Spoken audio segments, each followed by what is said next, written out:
Good evening, good people. It's your boy Big B. Hope you guys are having a good Thursday evening.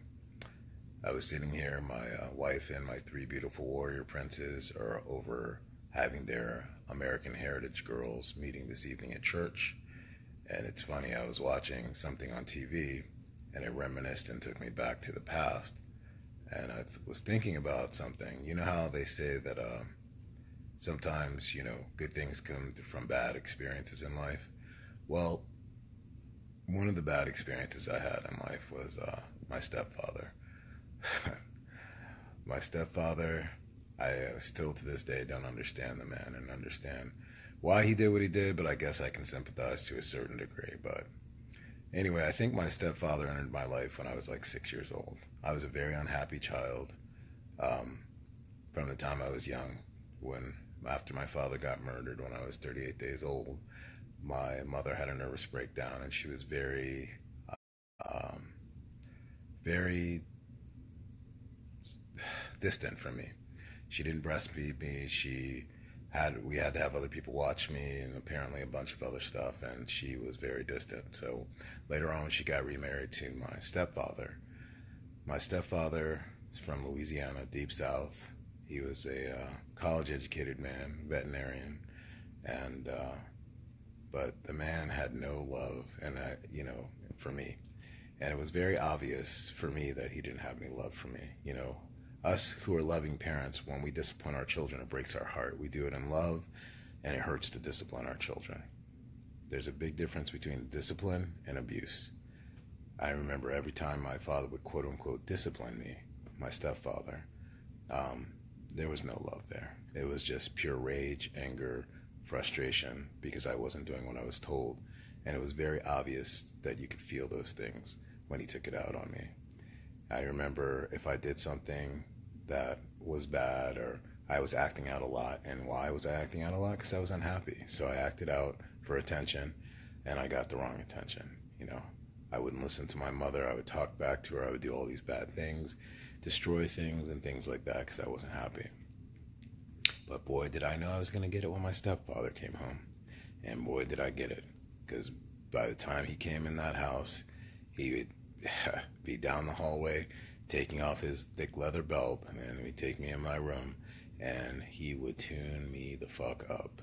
I remember I had to pull my pants down. I just had my underwear on, and my father would take the belt to the back of my calves, the back of my quads, my ass. I mean, he got creative. Sometimes he used a belt, sometimes he used a yardstick, sometimes he get a stick from outside. Sometimes he used an extension cord. Boy, you want to talk about pain. Extension cords hurt like a motherfucker, especially when you're a little kid. And then other times, the worst one that he would do is he'd take his finger and he would stick me in the breastplate of my chest really, really hard. I mean, to the point it felt like he was sticking his finger through my chest. And I remember sometimes he would go off and he would beat me to the point that sometimes, honestly, one day I was sitting there and I thought I was going to die. I thought, because every time he beat me, I'd get back up over and over and over because he'd tell me to get up. He'd say, get up. And I'd get up and he would do it again. And he'd knock me down over and over. He would pick me up by my arm when my legs gave out and pick me up and do it some more. And I remember my mother. I don't understand them. I don't understand how people thought as far as parents were back then, because my mother would be outside the door. I knew she was there because you know what she would do out of her own personal guilt? After she sicked my stepfather on me, because she's the one who told him all the bad things that I did, which made him react in anger and come and do those things to me. The sick, perverted part was she'd come in the room and bring me like ice cream and cookies and give it to me and like tell me it was okay. No hugs, kisses, or I love yous, but just feed me fattening, sugary foods. Don't understand it to this day. Was just sitting here reminiscing about it and thinking about it. But one thing it served to do was make me a better parent. My three beautiful warrior princes, 9, soon to be 8 this weekend, and 4, I found out there was better ways to discipline your children, like timeout. We use timeout for hours and hours and hours. Is it easy? No. Like one of the biggest insults that other parents have given us is, boy, you guys are lucky. Your kids are so well. I'm like, lucky? We didn't win the lottery. This isn't like something that happened by chance. This is hours and hours of restriction and timeout and discipline and talking to and things like that. Kids don't just discipline themselves. They don't self-discipline. They'll run amok if you let them. But you don't have to physically discipline them.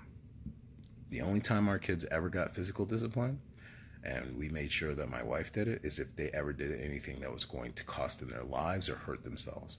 And that was it. And that was when they were much younger. And I think that was the last time my wife ever paddled their butt.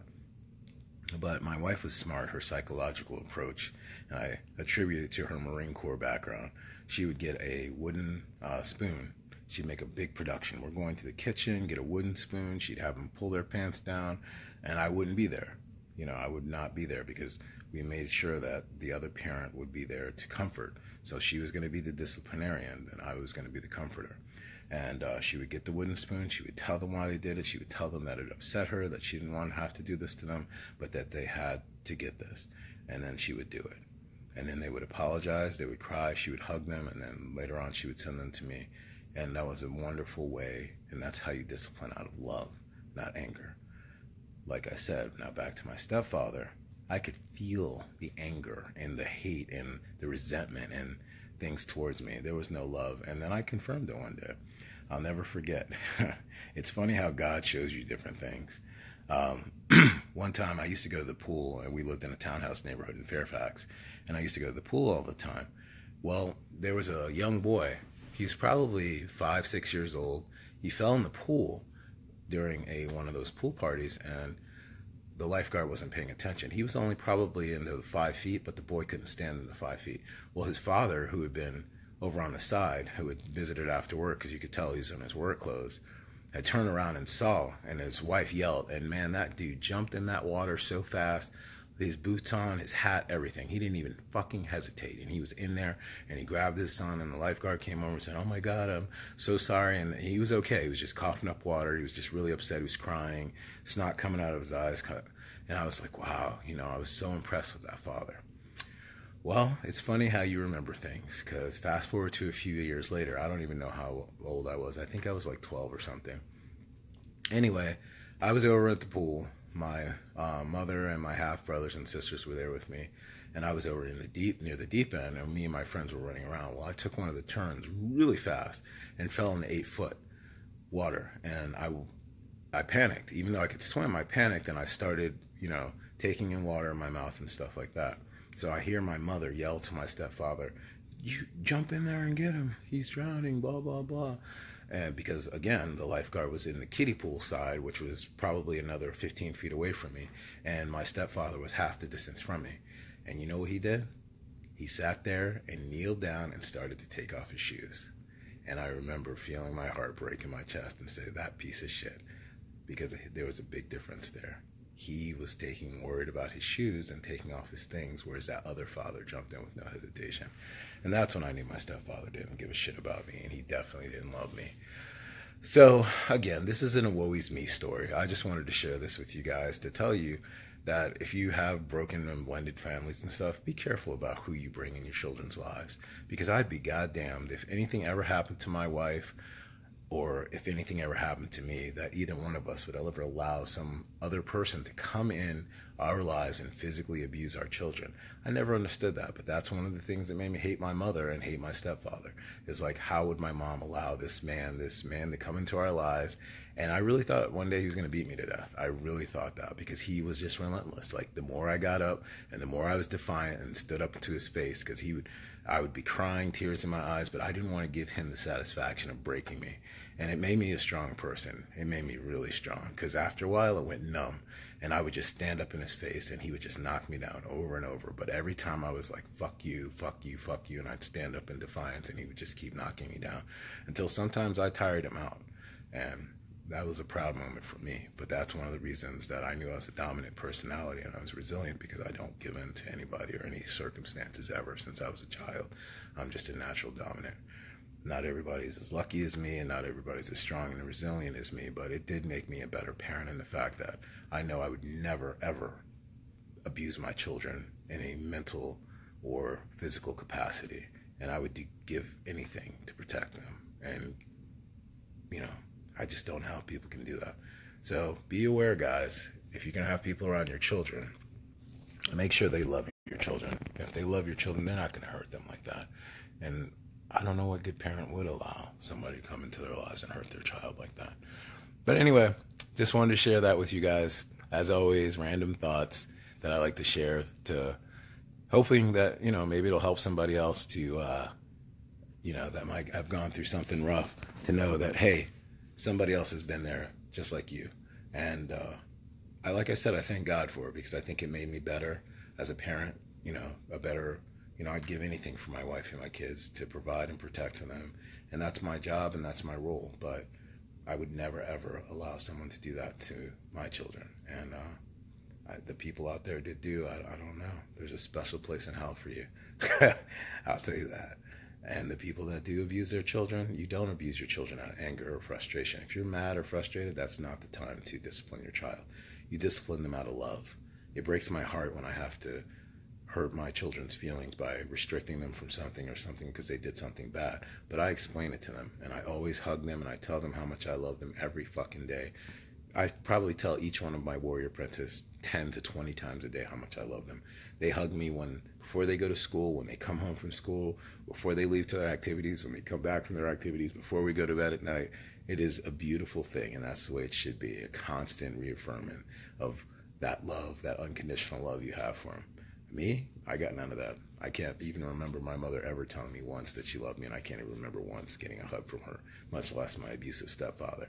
And again, it's not always me, but I'm just glad that those things happened to me, and I feel like it was God's plan for me, because it made me better, and I knew what the right things to do were. Since I have no guidance, I knew what was bad, so all you have to do is the opposite, and it's good, right? So anyway, I hope you guys are doing well out there that are parents. Remember, our kids are first. Fuck you all.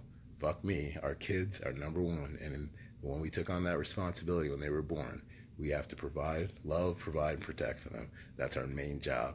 We have no selfishness in that. And if we always put our kids before ourselves, we will never, ever have a bad parenting experience, in my opinion. All right, guys.